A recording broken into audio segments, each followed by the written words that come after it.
اور دکھ اور افسوس کا مقام ہے. اور میں حکمرانوں کو یہ بات کہنا چاہتا ہوں، اللہ کی قسم آپ تاریخ پاکستان کے اندر نشان عبرت اور ذلت بن جائیں گے اگر آپ میں سے کسی نے بھی اسرائیل کے وجود کو جائز قرار دینے کی کوشش کی.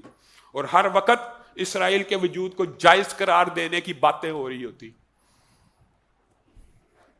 اسرائیل ایک ناجائز ریاست ہے.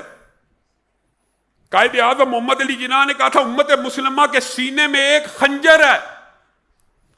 آپ اس کو جائز ریاست مانیں گے؟ آج کے بعد اسرائیل کو نام دینا چاہیے تو مقبوضہ فلسطین کا دینا چاہیے.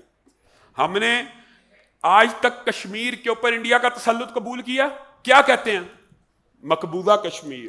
مقبوضہ کشمیر کہتے ہیں نا، انڈین آکوپائڈ کشمیر، مقبوضہ کشمیر.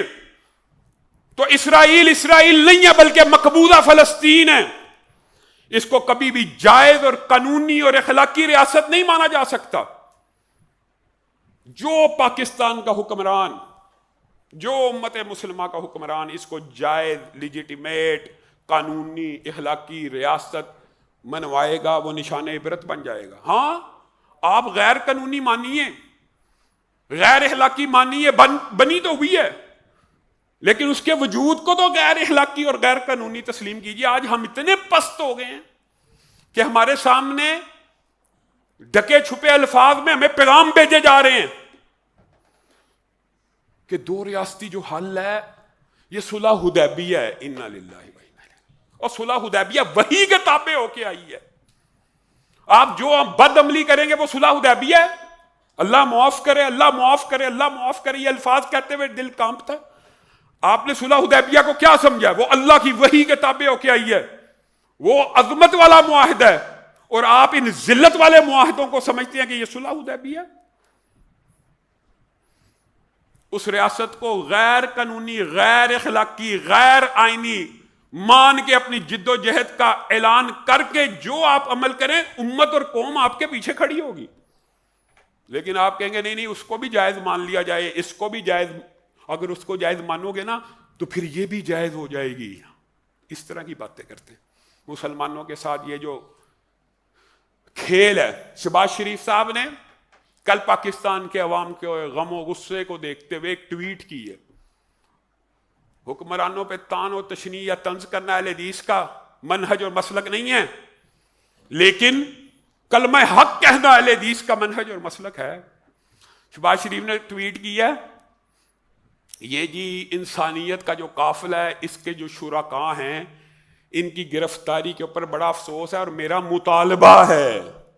حکمرانوں نے بھی مطالبہ کرنا ہے. میرا مطالبہ ہے کس سے؟ اسرائیل سے کہ ان کو چھوڑ دیا جائے. انا للہ.